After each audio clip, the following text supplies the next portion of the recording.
got a crazy ass true story to tell. It could be funny or thrilling or creepy as hell. And when you speak, surely none will make a sound. And the world's going breathless when your true story comes around. Hey everyone, welcome back to Your Best True Story, episode 12. This is one of our episodes where we interview the winner of last month's stories that were called in. And so if you're more into the episodes that have the actual calls coming in that we discuss, that will be back with the next episode. We do one of these interviews every month if we can, and this episode is going to be focused on Joanna Kacpryzcka, who is a fascinating medium and hypnotherapist who called in a story in episode 10 about how she discovered those abilities she had. And I recommend you listen to the interview with her because it is extremely interesting. She goes into some other things that she's had, like missing time experiences, as well as talks more about her work of how she interacts with the spirit world, essentially, and how she can help people. And I've got to admit, I found her to be very intuitive and insightful. And so even if you're not normally on the side of leaning towards believing in mediums or psychics or that kind of thing, you might want to listen to the episode, and you might want to check out Joanna's work at mindhealingguide.com, which I'll put a link in the show notes to as well if you want to reach out to her and see what she might potentially be able to offer to you. Either way, though, it's a fascinating discussion with Joanna. She is an extremely warm-hearted, easy person to talk to, and it was great talking to her. We appreciate that. And if you want to tune in next week, then we will have more calls to have the regular format and be discussing those calls. Either way, thanks for tuning in. Please remember to tell somebody about the show and leave a 5-star ranking if you can on whatever podcast app you use. And without further ado, here is Joanna and our very interesting discussion with her. All right, Joanna, welcome to Your Best True Story. You are the winner of the best story from last month. And so we wanted to say congratulations in person for that. And we're glad you accepted the invitation to come on the show. What we like to do is we kind of like to have a longer discussion with whoever's won from the prior month, so we can kind of get into what's interesting about that story you called in, but just learn about your life in general. And especially if you've got more interesting stories to tell, we'd love to hear them. And just to start off, I like to ask, have you already spent the $250 on anything important? I have a daughter, so I bought her a toy. Oh, that's a Kids, right? good, yeah. No, the rest I'm pretty good with my money, but my daughter's my priority probably, and maybe something for myself. But no, I'm pretty good. Well, that's a good thing to spend it on. Thank you. And thank you so much for that. Yep, you are welcome. And so maybe to start off, if you could kind of give a brief bio on yourself. The story you called in, for anyone that hasn't heard it yet, was, I believe, 2 episodes back, that you are a quantum code channeler and a hypnotist and medium in some aspects, which is all pretty fascinating stuff that we're excited to hear more about. And the story that you called in was actually kind of going over your experience of how you came to the revelation that you should be doing this work for people. So maybe if you kind of briefly summarize that again, but then kind of go into anything else that you think is important about you as a person and your work and what you're doing right now. Sure. Yeah. So, I'm a hypnotherapist, I'm a medium, and a quantum code channeler. And I'll kind of explain what that is, later on in the story. And, we can start off with, me being a medium. So most of my life, what I remember is basically seeing spirits and ghost energy. Basically, that's all it is. It's just energy that's not visible to, they call it the human eye, but there's more to it, actually. And now we're kind of evolving anyways. But so I've seen spirits and predicted things all my life, and it actually scared me because I knew like dates of deaths, certain situations that were going to happen. And honestly, it freaked me out. And I thought I was cursed rather than blessed, right? Yeah. So when you're a kid, and I grew up in like very strict family, so they're very religious too. So it's like we don't really talk about that. So I was like, holy cow, who am I supposed to talk to this about? Like, I guess the spirits, and that's it. So I kind of went about my life until I got a little older, and then I came across this hypnotherapist, and she was traveling the world, and she was visiting one of my towns in Copenhagen that I lived in. And I was like, wow, hypnosis, what's that? That's pretty cool. I was like, I've done meditation, I did all this other like modalities, but wow, like going into the mind through like this kind of avenue, let me give it a shot. I don't know. I'm an open person, right? Who knows? As long as this doesn't do anything too crazy to my mind. So I went, and it blew me away because just in a group setting, I actually dived into all these like moments in my life that helped me heal, that I didn't know that I had. And I was like, wow, this is phenomenal stuff. I was like, wow. I was like, I have got to do this for people because it's going to be the hottest thing since sliced bread. I'm telling you, like hypnotherapy is like not really known as much other than a magic show. I mean, it's been for thousands of years, really. Like it's been used for thousands of years, ancient times, really. Like they called it sleep temples and different things. But so we have to really dive into what is hypnosis and all this stuff. And it's not mind control, and you're always in control of your mind. That's what I've realized. That when you're being hypnotized, either you're open or not open. That's it. Even if you're suggested something, you could just go like, no, I'm not going to do that. I don't want that. So, anyways. So fast forward, I got certified. I became a hypnotherapist. I've been doing it since 2020, but then I took a pause because I had my daughter. And I went back to my career in last year, in the summer of last year, just the end of the summer. And it's been just phenomenal. And every single client that I had some kind of like positive, impactful transformation from ailments they have in their bodies. They were just instantly released to other. I don't use the word traumatic. I say impactful because whenever we have an impactful moment, we convert that. That's the thing. So whatever. All of us humans, right? Humans. We're going to talk about aliens maybe a little later, but humans have impactful moments in our life that we feel very hurt by, and we need to transverse that energy, because that's all it is. Transverse that energy into something useful, something that will serve us. So that's what I do. Basically, I can transverse that impactful moment into something for the client to understand that in some way, even though it wasn't good, it's serving them in some kind of way. Like it kind of had to happen in a sense, as painful as that sounds. Anyway, so. And then fast forward to that, let me just get to that point of the story, right? Why I even did this. So now in 2012, this is getting to the story, right? This is the good stuff and even more.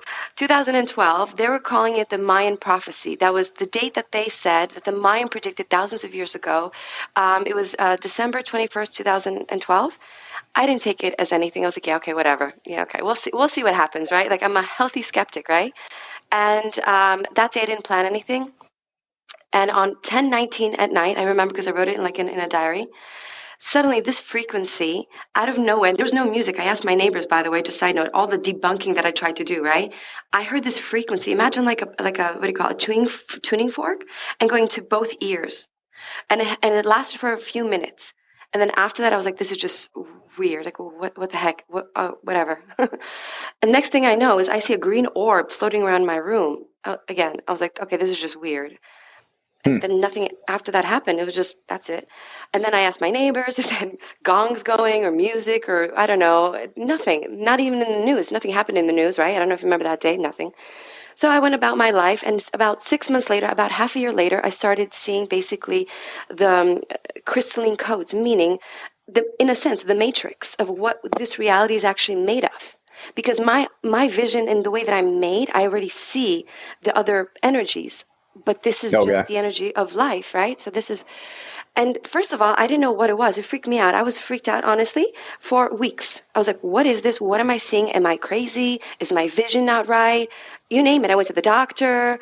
I try to debunk everything. But anyway, so what I see basically every single day has not gone away is basically the way that our reality is made up of, like they say that it's, 99% is invisible. Well, yeah, that's what I see. The ghosts are invisible in a sense. So our reality is made up of light, of photonic light. These photonic lights have codes. Now, these codes are, if you think about it, like the Kundalini.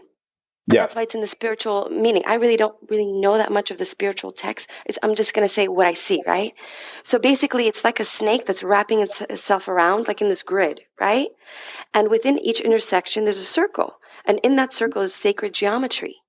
And when I had it channeled, understood by the guys and the angels, because I was confused, like, what the heck is this, right? Tell me.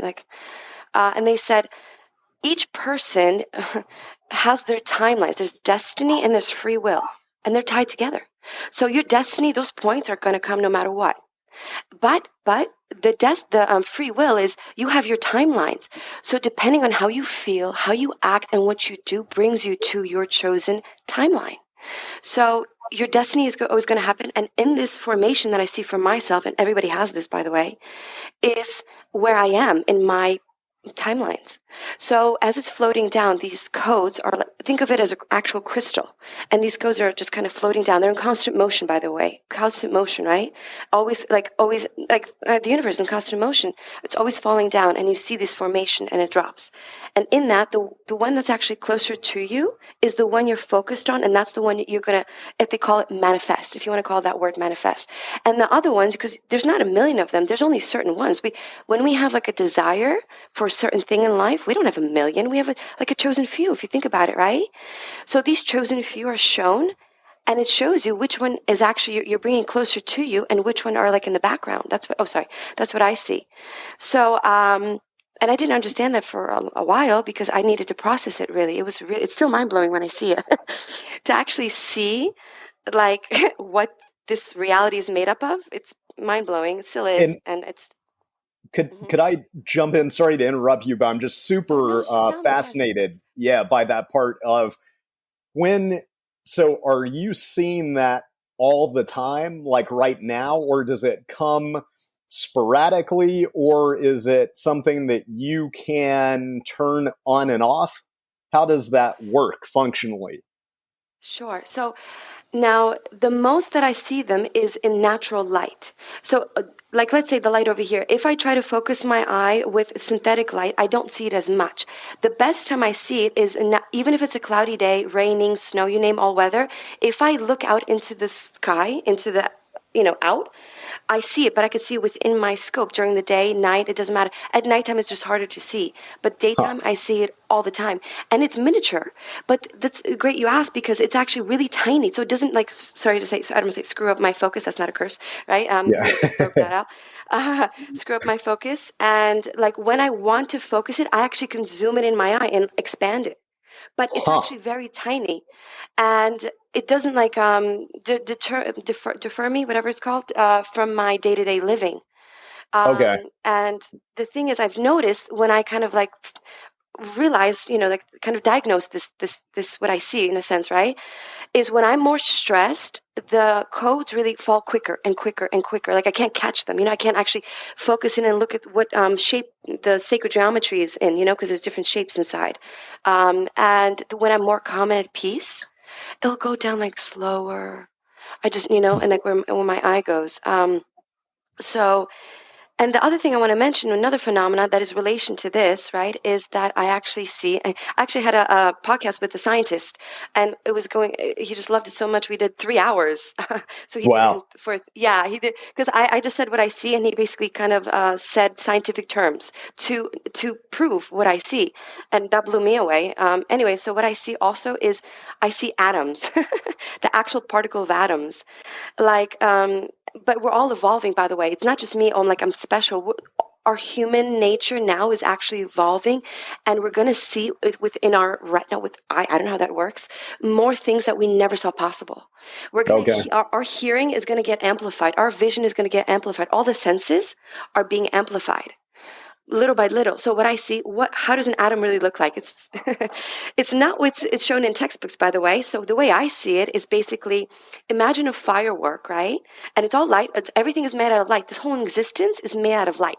You're light, Mhm. I'm light, you're just a photon. You're just energy. Everything is made out of energy. That's why Einstein said 99 is invisible, because it's light. That's it. Yeah. Anyway, so this particle of atoms is like, imagine a firework, but the firework doesn't explode just outward. Imagine it just kind of like shooting off into, like, there's the nucleus that you have, right? And it's shooting off in all like different, direction. You know what I'm saying? I could draw it for you. The nucleus, and it's all shooting off, but it's every second. Every second is creation, and it's like exploding out, and it's light particles going everywhere. And it's everywhere in our reality. So whenever you have a thought, a feeling, anything of a vibration, meaning what is thought? Vibration. What is emotion? Vibration. It goes out into the ethers of your creation. Okay. That's how powerful it is. And not to freak you out and say, don't have bad thoughts. It's when you focus on that bad thought, you bring it closer to you. So that's how powerful we are. We really are like, we're creating every second. And people have to be aware of that whatever thought they're thinking, focused on, really, like, try to keep Mhm. it good. Yeah.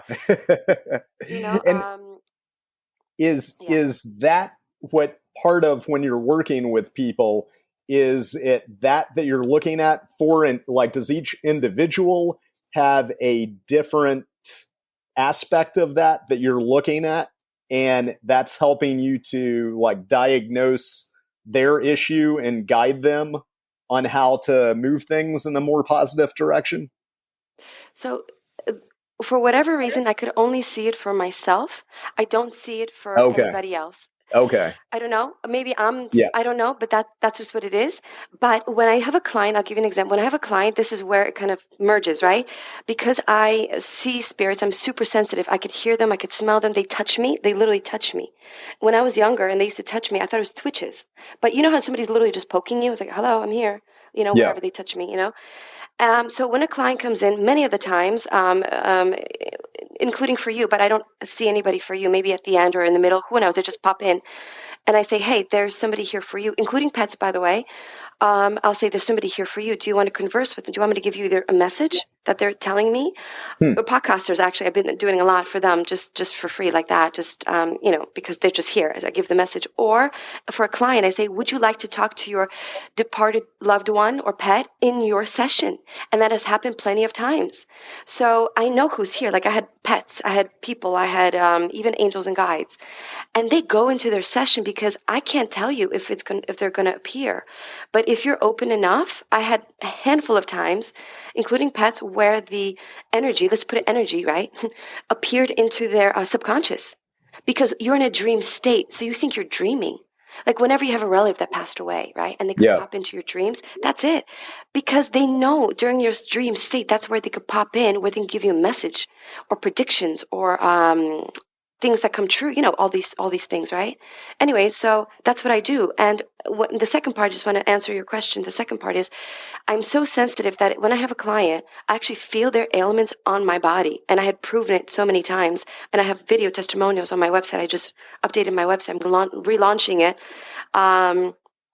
And I had this podcaster like maybe 2 weeks ago, and I asked him for a testimonial because it was just like so on point, that he was having a lot of ailments like in his body here, and like details. I mean, like his pinky from here to here is hurting. I was like, why is my pinky on my left hand like feel numb and sore? He's like, exactly.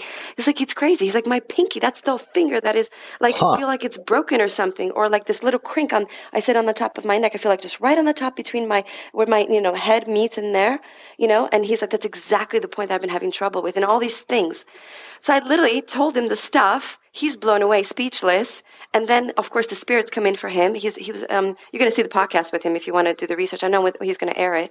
And he had a gentleman, because we did that after we stopped, and I did more for him. And he's a police officer. He's a retired police officer, and he has a podcast.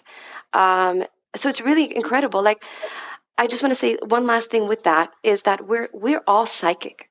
We're all intuitive, highly intuitive. We're all super powerful beings. Like, and we're at a time to really unravel this. It's time. Like, and I'm just a vessel in this earthly life to be a catalyst for the message, right? And people who are open enough to understand that they're capable of this, if they're open enough, they'll come.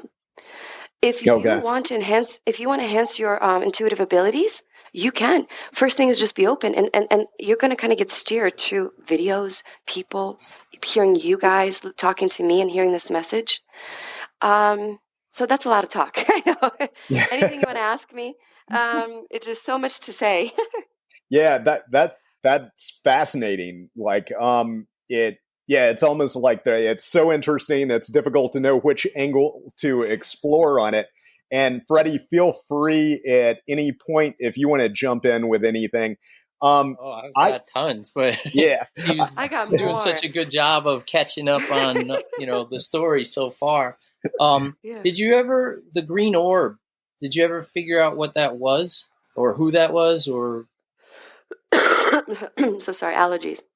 So the green orb, I was told that was, if you believe in angels or not, I'm just going to say it because, in the nice way I can say, I don't care what people think because it's just what it is my truth. And it was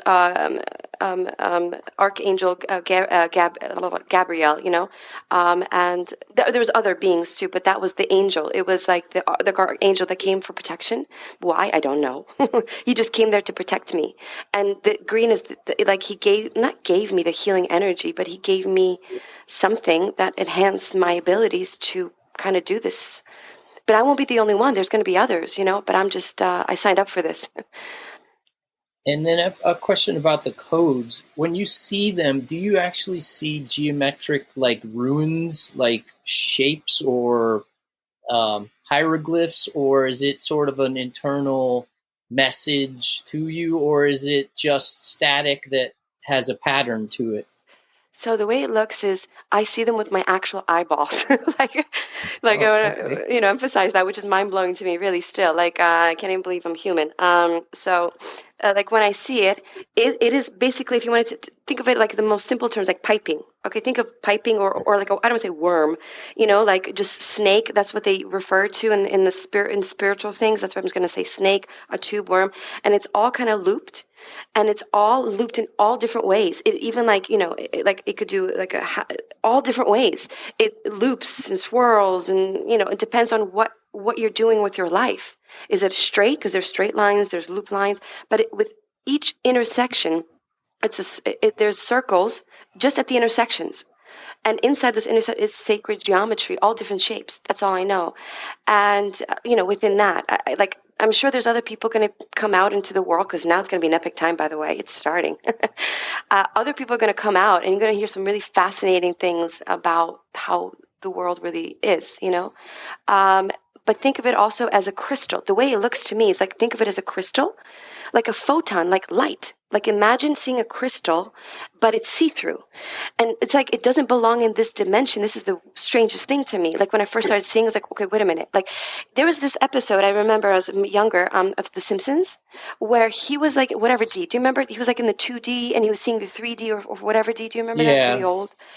That's it. Yeah, he went from his cartoon to... Yeah, so it's me being in that reality and going, wait, okay, but I'm here and I'm seeing what Homer saw, that, and it's so trippy, it doesn't belong in this reality. So that's what I was trying to get to. Is there a knowing that comes with it, or are you kind of observing the soup of this reality, the creation of this reality, the underlying flexing, moving soup that holds this together, but without a message attached to it, just the infrastructure? Exactly. That's what it is. It's the infrastructure. And it's I don't know what D it is, but it's definitely, I looked it up myself. I tried to figure out what, am I real? Am I great? Over so many years, I've been sitting here for 13 years, and I contacted writers and people. And at the time, this didn't really go anywhere because it wasn't time. So anyways, so it's a higher D, but it could be even the 12D. When there's a picture of like there's 2D, 3D, 4D. You ever see that depiction of all the Ds when they show you the cubes and different things? Imagine like a 12D cube, It's and I hard. think there's yeah. I could send you a picture if you want, because I did my own research, and I actually am launching a course to help people explain what I see and actually visually help them understand. So there's a picture of this cube somebody did where it actually shows if we were to see 12D, how would it look like, right? And that's what I see. It's like cube on top of a cube on top of a cube, like that. It's like it's crazy. Well, I can mean, understand how hard it would be to try to explain, like you were talking about, if you were in 2D, how would you explain 3D? Because it doesn't exist there. So it's like trying to explain a color that you've never seen, and nobody else has ever seen. That's kind of, I get why it's so hard to translate into words. Yeah. And piggybacking off of kind of what Freddie was just asking, so when you're seeing that structure, that underlying scaffolding of reality, so if there's not a direct message coming to you from that necessarily, but as you mentioned, like it sort of gives you an understanding of free will and destiny where they're combined. And since everything is consciousness driven to begin with, is there a way you can interact with that you can affect the future? Like, I mean, when you see yours, is it sort of like you're looking at a map of the potential future and you're actively picking what you want, or which obviously you've got a heightened ability to do that, but like it seems like if you can do that, then that is sort of instructional for what anyone might potentially be able to do. So I guess what I'm asking is can you have that much control over it, of like what you're seeing to affect things? That's a great question. So I tried to do all these different experiments on myself to to play around with it basically. So whenever I look at this, I could not change it. What I see is what I see. What I've been told, because I also talk to the spirits, and different, energies, if you want to call it, right? If entities to help explain this to me. So the way that they explain it to me, saying the way you change it or you bring another timeline to you is the way that you think, you feel, and you act. Because that's acting, right? Basically, it's basically your thoughts and how you feel, because the frequency you give to life. So that means your thoughts and or your emotions. The strongest components in this world, they told me, is your emotions and or your thoughts. It's all vibration.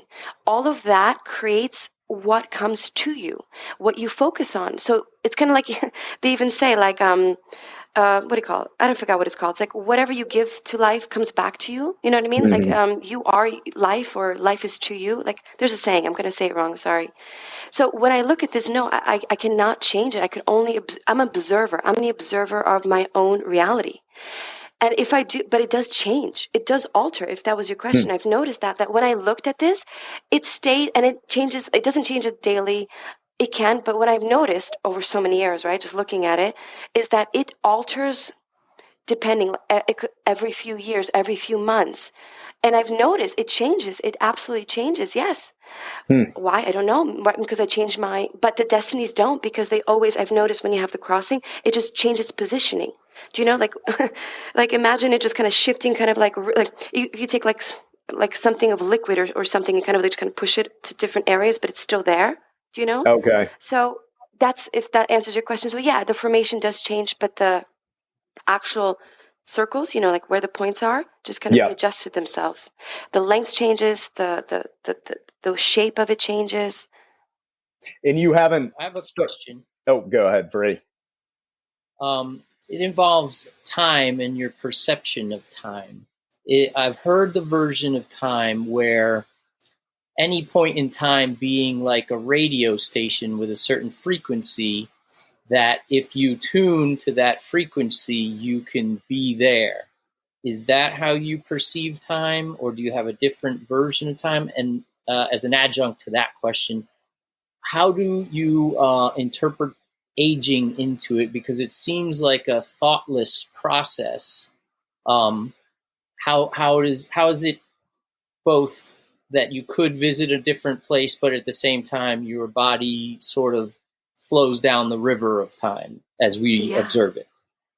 Great question. Actually, I was thinking about this, both questions right before you we called. Being a medium, I kind of tap into people's energy. So, great question. And this is what they told me about time. They kind of laugh. They have a great sense of humor, by the way. Like they love jokes and stuff like that, as long as it doesn't put people down negatively. But they have anyways. So time, they told me, is elastic. The best description of time is it's elastic. And what does that mean? I asked, right? So they said basically, like, let's say, because you signed up here for your lessons. This is a school of life. So let's say you have your lesson that you signed up for. Now you're given time, which is like a rubber band. So you have your end, like more or less end point, and it could stretch out as long as it gets to a certain point that you signed up for. It's not going to go more than that. But you don't know that point. I don't know that point. And I call it the tower moment. But at any point you could release that lesson, because if you don't release it, then it's that they're going to push you to release. Something's going to happen so hard for the individual that they're going to be forced to make a change. But they can make a change at any point. So time is elastic. And they laugh when they say that time doesn't exist. They laugh when I say that, because, time doesn't exist. They're like, well, in the other ethers, yeah.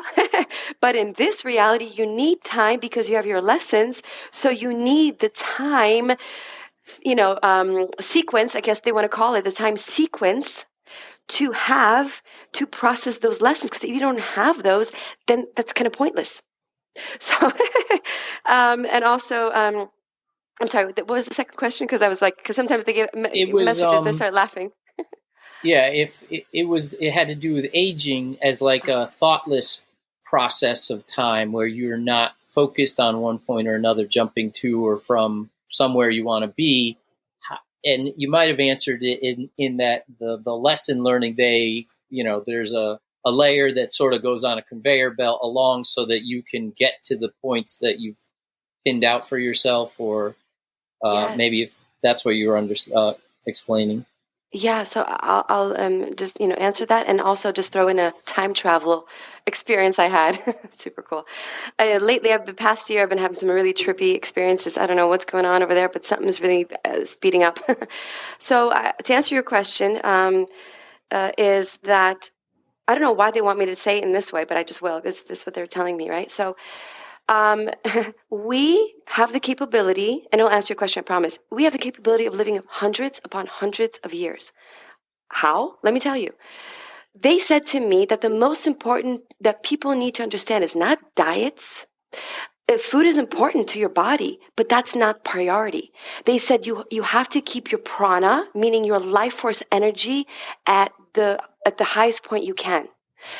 This is what they told me. So as long as you keep your life force energy, I mean, you ever hear those stories of people who are smokers and drinkers and you name, they live like past 100? Like, dude, how'd you do it? Really? You live to 100? It's like, no, miracle, right? So they said to me, it's like, as long as you keep your chi, your prana, meaning like the life force, the joy, it's more than just the joy. It's just like it's like the zest for life, the joy. There's something like, don't let your soul die and be so sad in this life. Like, just always have this joy and like a child, upliftment or something to keep your soul alive. Because if you notice the older people who live past 100, ask them the secret, and you see they act like they're freaking 50 years old and they're like 100, right? Or something. They seem so youthful. Really, like they tap into the fountain of youth. The second thing is, of course, the consumption of food, and your body knows what it wants. So when it comes to, that, I don't know why they just want me to explain it in that kind of way. And let me just get into the time travel experience that I had with, speaking of time, is so, and I actually had a witness for this, which is really trippy. I forgot the day, but the day that we had the eclipse, remember the eclipse? Where it was like crazy eclipse? And that day, it's in my also, notes. which is so super, yeah. I'm sorry, what was the date? The date was, the actual day. Oh, you don't have to remember. The most recent one, wasn't that like 3 weeks ago? Something like that. It was the right? 8th, right? Wasn't it April 8th? Well, yeah. It was very close to my birthday. Yep. Oh, happy belated. Oh, thank you. Also, that day, which is super interesting, that's the day that they had an experiment that they were doing. Do you remember the one in Geneva? I'm going to say it wrong or something, where With they had some CERN? kind of. Yeah. Oh, thank you. Yeah, which is super interesting. They did that, and I had no expectations of anything. There was no correlation to me, but I just want to mention it because there was something going down. Okay, I don't know what the heck happened, but on that day, okay, I don't know what they were doing. Something happened. Okay, I'm just going to say it right now. So, and I had a witness. So me and my ex-partner at the time, my ex-partner, he visits here and he has dinner with my daughter. We come. That day he came. We're literally looking at the clock. By the way, we checked if the clocks work. We looked at our cell phones, just debunking all this stuff, saying if the clock battery died or whatever. We looked at the time. Oh, it's like 7 something. Oh, it's time to put Avery to sleep. Okay, I'll put her to sleep. You do this, you do that, whatever. No, I'm sorry, it was before that. Before you put her to sleep. We looked at the time and we noticed that it was 7, and we're like, we finished dinner. I was washing up. Oh, it's 7. Okay, it's 7. So we we're like, okay, it's time to put Avery to sleep, and because usually she goes to sleep at 8 o'clock. We do this. He lays down, and it feels like forever taking her to sleep. I was like, I didn't look at the time. I kind of just lay down. I was tired. I was like super tired. That may be a reason. And next thing I know, he comes out and he sits down and he looks at me kind of like confused. And he looks at his phone and like it's 7 something, like 7:15. We're like, wait, what? But wait, but like we looked at the clock in the kitchen, like the battery died. Maybe the battery died. Like okay, probably the battery died. Then we look at all our cell phones. Then we call then we message family. And like holy what happened to the hour? It disappeared. Like like we both look at each other going, holy shit, we have missing time. We have an hour of missing time. Where did it go? Like, no, really, where did it go? And, usually you don't have a witness for that kind of stuff. You're just like, yeah, you're a weirdo, freaky, whatever. Okay, that day, mark my words, I won't be the only one. I'm sure if you ask anybody else out in the world and post it up, comment down below, whatever you want to say, if you had a missing time on that day, really. Was and time on that day? that was the day of the eclipse? Yes. Huh. That was the day of the eclipse. Interesting. And that was the day that they were doing the experiment. In London, nobody got to see it, right? I'm guessing that it was just over the U.S., or did it eventually end up visible at some point over there? I didn't check Europe. I have no idea. That's a great question. I'm sorry, I have no idea. I was too freaked out that day because I'm 100% sure something weird happened. Like when you have somebody confirm it for you, but like otherwise you go like, yeah, it's crazy, whatever. Brush your hand, like, yeah, okay, just who knows? I'm too tired. I don't know, delusional or something. No, there's way too many things I've seen that I know that I'm not crazy. Plus, I went to the doctor to make sure, by the way, when I was much younger. But yeah, so that's pretty interesting. Things they're not going to tell you in the other governmental agencies and stuff. Yeah. So yeah. Yeah, so that's second time travel story. Another of the questions I have on here, like throughout this tapestry of consciousness and time, and how does artificial intelligence fit into this model? I was going to ask that, Is it just Freddie. intelligence? Is it just intelligence at the end of the day? What if I just say artificial intelligence? What pops into your head? Sure. So they're telling me basically start off with this one, and it'll come to it, I promise. They said something that may be controversial, but like source, if you want to call it source meaning energy of any, if you want to believe in God, whatever, Buddha, source said to me, it's all good. I'm like, wait a minute. We got, like you said, AI, we got wars, devastation, disease. It's no, it's not all good. It's not all good. And he said, and he explained this to me, is why everything is the way it should be, really. So everything that is occurring, even though it looks chaotic, it looks like it doesn't belong, it looks like that's a problem, it actually needs to happen to sort itself out for us to get to where we need to get to. And let me explain to the AI thing. So there's the good and the bad, the dark and the light. So what is AI? There's actually a positive in AI. I've noticed it. AI is doing a lot of positive things, actually making work a lot lighter for people. Even though people say, oh, I'm losing my job. But in a sense, people who maybe have trouble getting around and all these, I'm just giving an example, right? Are having help, bots, or million and one reasons, right? And then there's the contrast of going, are they going to take over? Well, but then we're going to kind of like, it's all going to be all good. It's all going to work out.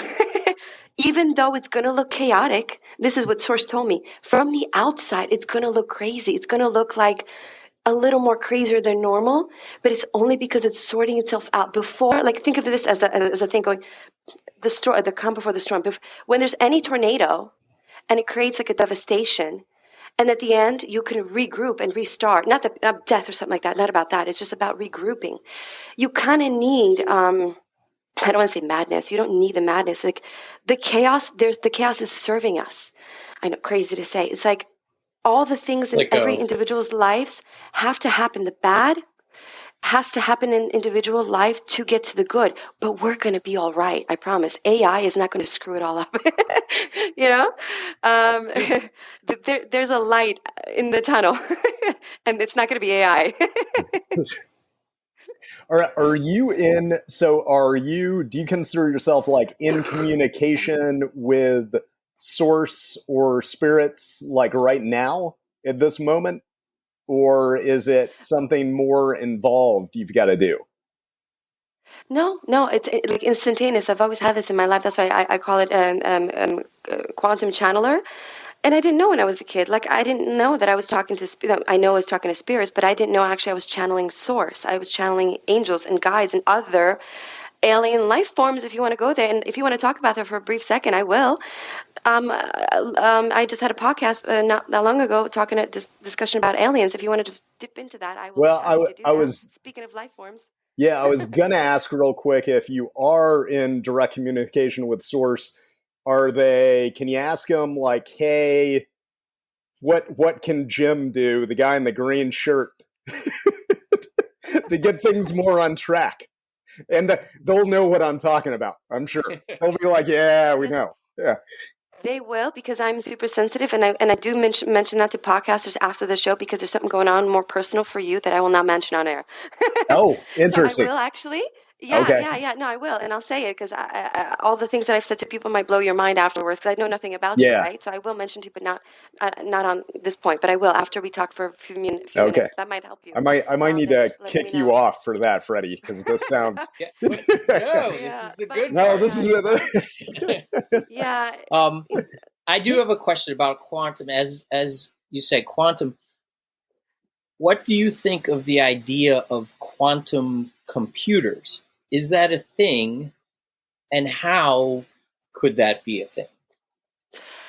The thing is like, this is what they're just mentioning, is like, the focus should be on us. The focus should be on our own soul evolution, not focus on external things that we think that are going to bring us somewhere higher, somewhere more evolved, somewhere more, whatever the case is, right? And we are our own quantum computers. We are so unbelievably powerful, it will blow your freaking mind. And I'm not just trying to, like, what do you call it? Blow any smoke up your, where. If you understood how powerful you are, really, and I'm not, like, meaning, let's start with, in relation to the quantum thing, right? You are your own quantum computer because you are so intuitive. You could predict things. You could sense things. You know when I even know when people are thinking of me, and I actually had this experiment when I was a child, because it blew my mind, and I still do it. And I actually have a podcast I'm doing with a friend that we're doing this experiment where she thinks of me during the day, doesn't tell me when at all, and I just know because I feel it on my body, and my ears ring and all this stuff, weird sensations that I get. So we could literally know, like, we don't need telephones. Like, oh, and I message this friend going, stop thinking of me, really, because my face gets flushed. It's incredible. Really, like eventually there'll be no telephones. They'll be like, hey, you're thinking of me. Yeah, I'll call you. And, like it's incredible what we're capable of.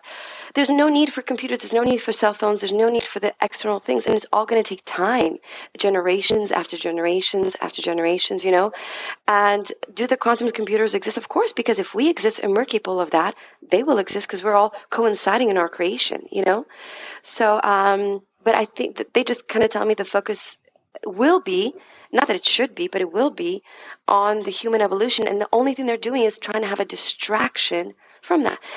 But I just want to say that we're going to get to our destination. We're going to evolve and get to exactly what we need to get to, by the way. And there's nobody's going to be left behind or some kind of baloney. Like, I'm sorry, that's all BS. There's no left behind, no matter who you are. Really, like if you're the worst person on this earth, sorry to say, you're not left behind. Because it's just a soul experience, and they're just going to try to distract, and that just means, just expanding the timeline. That's it. But it's all going to happen. And do you want to go into the alien thing you mentioned? Yeah, go in. Please go. Sure. Yeah. So this is what's happening on Earth right now, basically, in a nutshell, right? So there's so many energies here that are all different kinds. They're ones that are just curious. They're just like, because our Earth is evolving at a very rapid speed. And they're like, just want to check it out. So there's energies from the cosmos, let's just put it that way. So many you can't even imagine, can't even wrap your head around it, really, that are just curious. Then there's other ones that are here to support and help us and assist us, and there's a lot of those. Holy cow, there's a lot of those, and we're so protected, even though you hear all this bad stuff, really. And of course, I like to call it the mischievous ones. I don't want to say dark and all this stuff, of course, but I just say mischievous because honestly, they can't do anything. All they could do is mess with your head, and thus that's your creation, and mess with your reality, right? And that creates a shitty circumstances for you and stuff, sorry to say. So they actually can't do anything other than block our timelines, but you're going to get to it. It's not blocking it. It's just like, delaying it. All they could do is delay. That's it. So when I converse with the energies, I actually see them. They don't come into me as, I see them as forms. I see them as orbs, mostly orbs. And I know when it's a good and a bad one. I know it's in a mischievous who's trying to mess with me. And it comes. And I know. And I feel it. And I said, no, get out. Every individual on this planet Earth has a right and has a knowing. He has to understand that you have to tell them to get out. You have to tell them to leave. Because if you don't, there's free will. They'll stick around and kind of bother you and annoy you. Sorry. So you have to say, leave right now. You're not welcome. You're not staying here. Out. Really. And then the good ones, angelic ones, clearly I tell them to stay. And that's where I get the information from, the instant channeling.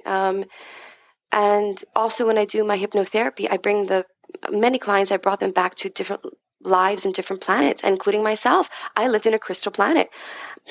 I could say, do I believe that? Do I not? I don't know, but that's where I was. And I was see-through. I was, maybe that's what we are. Like, we're just light. Maybe I was origin and source.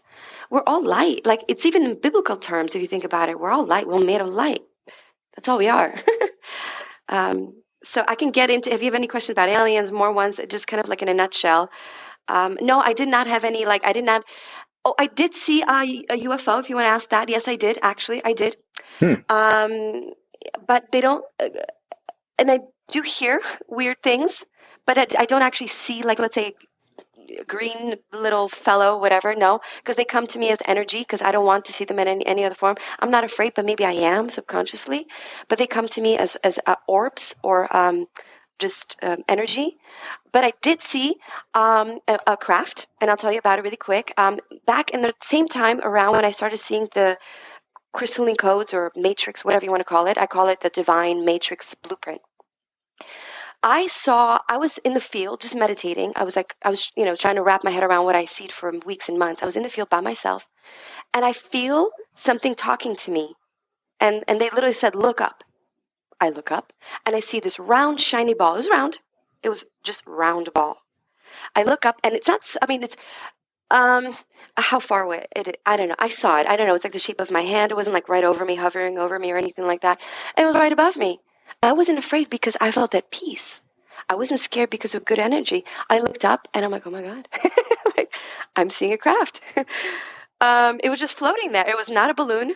It was like a shiny, like a Huh. titanium thing looking, it was round. It was not like a long, the crafts. No, it was a ball. And I was looking it up. Eventually, of course, it, you know, like flew away, which is interesting because for me, it was a ball. And do you think then that is a lot of the UFO sightings that people have are just forms of kind of the spirits that are for some reason they're taking that more material form to basically just be able to interact with humans? Or Yes, this is what I love talking about because people so badly want to have what is the term called? When they actually see and meet it, there's a term called like when they finally went, oh, contact, first contact. oh Oh yeah, my God, I'm laughing because it's like, dude, they've been here. yeah. Like there's no, we're so three-dimensional that we think, oh, I physically have to see it with my eye to know that this little creature is here. And they've shown themselves, by the way. They don't want to scare us. That's it. They're so highly evolved. You think they want to pop up and go, hey, we're here. Let's freak out everybody on the planet Earth. No, they're so highly evolved. They come in peace. And even the bad ones are actually not allowed to do certain things because there are laws. There actually are laws that they have to abide by. On this planet because the Earth is evolving and Source would not allow anything else. They could mess with us and kind of delay things, but there's laws within our realms that they cannot cross. That's what I've been told. Okay, so now, so yeah. First contact, I laugh like, "Ooh, aliens are landing." It's like, dude, I just leave my hand going. They've been here, but they are making themselves known little by little, like gradually, because they don't want to freak us out. So they're showing their craft, and maybe like you see, like one pop in, like videos people have or something, but they don't want to freak us out. But they've been here. They come here energetically all the time to so many, but they come here especially to the really evolved old souls. They do not come to I'm sorry to say, it's not that it's a judgment, young souls, because including you two gentlemen are very old souls. And if you have any unusual experiences or something like that, I'm sure that they come to old souls because you incarnated here for your own knowing, and you're getting information that you will not consciously understand in human life. Do you know that only 5 to 10% of our conscious reality will ever understand? The rest of it you will not understand until you transition out of this life. So all this weird stuff happening to you is so much deeper than you could ever imagine. Imagine that, like And mind-blowing on its own, right? do you and I think I saw this on your website, which I actually believe in reincarnation and believe that souls do come multiple times to continue learning and perfecting whatever they're here for. And do you believe in reincarnation and believe that's part of the process, that even if you don't necessarily get it right completely this time, or like, I mean, that this might be the 20th time or the 10,000th time you've done this, and you could, not the exact scenario obviously, but that you might do this many, many times to continue perfecting your existence and soul, whatever the correct terminology for that would be?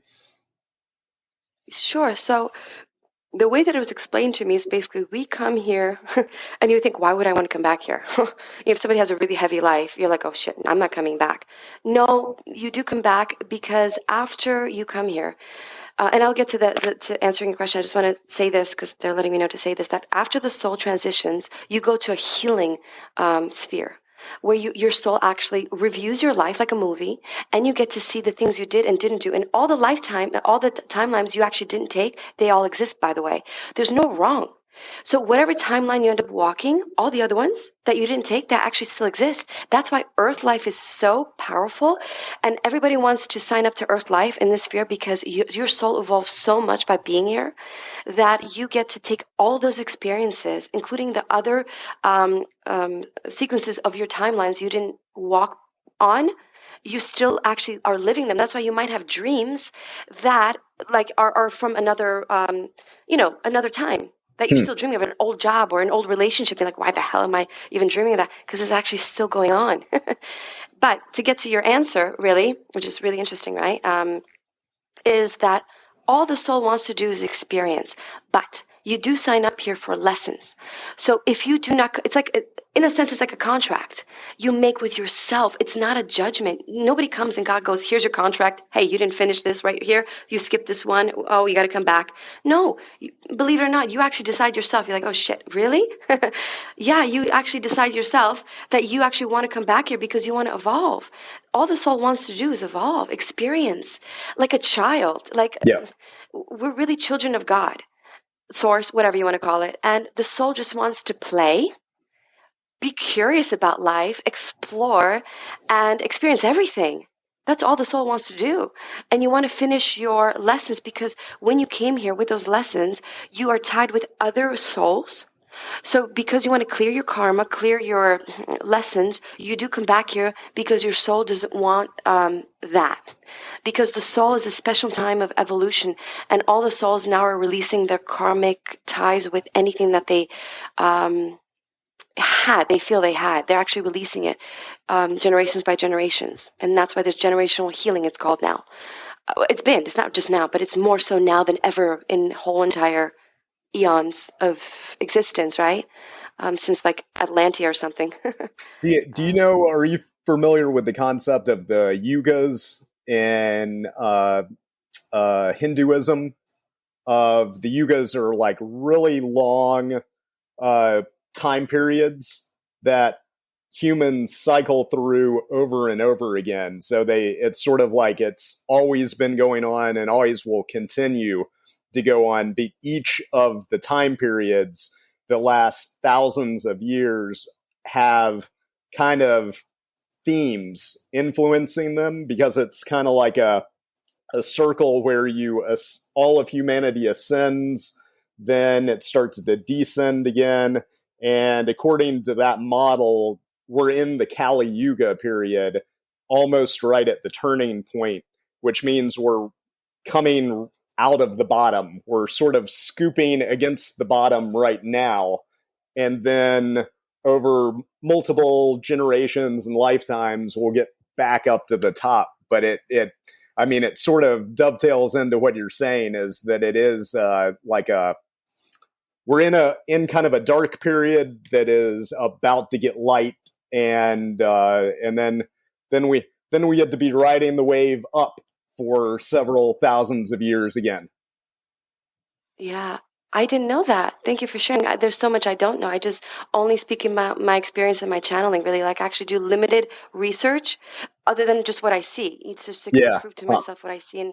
But there's so much I don't know. And thank you for sharing that. And so we're at a point where we're moving on up, Yeah. literally moving on up, and it's going to be good. I mean, when I say it's going to be good, it's going to look like it's chaos.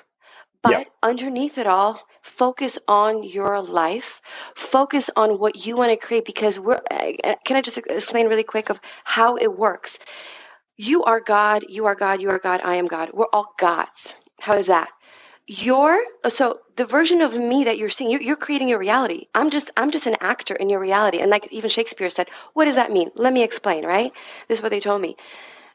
This creation you're creating is your world, period. It's your world. You are God in this creation. And I'm just a version. I'm multidimensional.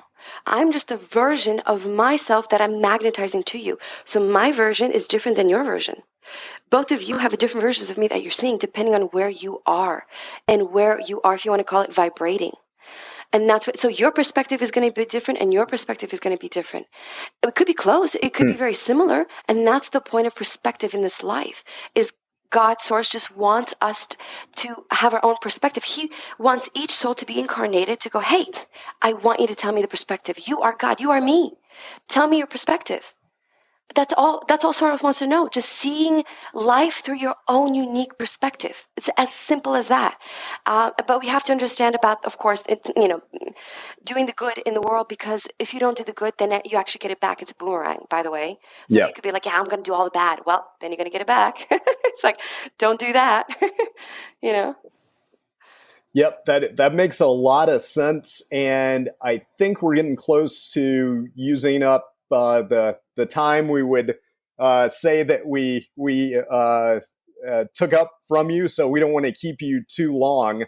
But I would encourage everybody to check out your website. I mean, this has been a fascinating sort of overview of your work and your abilities and everything, and yeah, I'm definitely going to be checking out if you start any social media pages or anything. Please let us know, and I will definitely link in the show notes again to all of your information. And then yeah, so we'll put all that in the show notes, and then maybe we'll wrap it up here, because I'm very curious if you got a couple more minutes.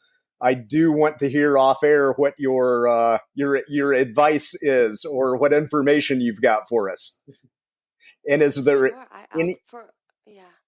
And I was going to say, Joanna, before we wrap up, is there anything besides for your website right now that you would like to direct people to, or any projects or anything you're working on? Sure. So I'm gonna restart my social medias. I'm literally just starting it. One is called Confessions of a Quantum Channeler. That's going to be all the more of the otherworldly things, paranormal, you name it, talking about what I've been channeling. And then the other one I have is just Mind Healing Guide, which is my hypnotherapy. So I'm a hypnotherapist, and I do sessions and also do mediumship sessions.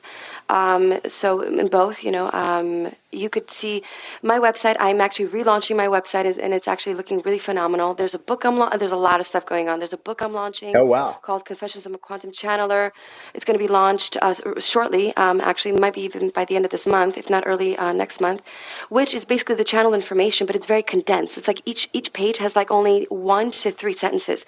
You don't got time? Flip to a page, ask for a question, you got the answer. Another thing I have oracle cards, and all they do is actually ask you a question for yourself to get to some clarity for you, whatever it is. So, and you could actually pick a card on my card spread that I have on my website. It's going to be updated this weekend, the whole website. So you can just pick a card, like, for fun, and you could also open up a book and you could read some of my pages for free before purchasing. And last thing I'll say is I have some courses coming out too, because I've been just channeled to do all this stuff so people have the information, because there's a lot to understand. Yeah. So I have some courses on what we just spoke about basically how to align to the highest timeline for yourself and understand what are the other Ds, get to the 5 and beyond, basically. Excellent. That is a lot of great stuff, and I'll be paying attention and looking forward to checking that out as it comes out. One thing I had meant to ask that I'll just throw in real quick, just out of curiosity. Have you ever heard of the Seth material? That I've heard about it, yes. Yeah, Mm-hmm.